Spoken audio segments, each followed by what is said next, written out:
Hey guys, welded up the control arm.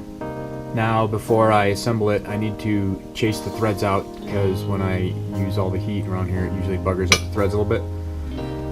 So I've got a 3/4 16 tap right here. I'll slap some oil on it and run this tap in and out of all three of the bungs.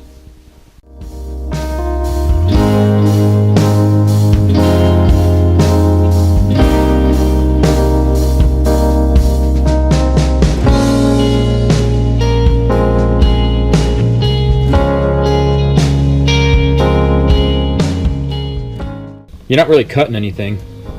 You're just, I don't know, cleaning out whatever happens when you really heat it up. I don't know if it distorts or some of the threads get a little out of shape. You can see there's a little bit on there. Not much though, it's pretty minimal. I don't know.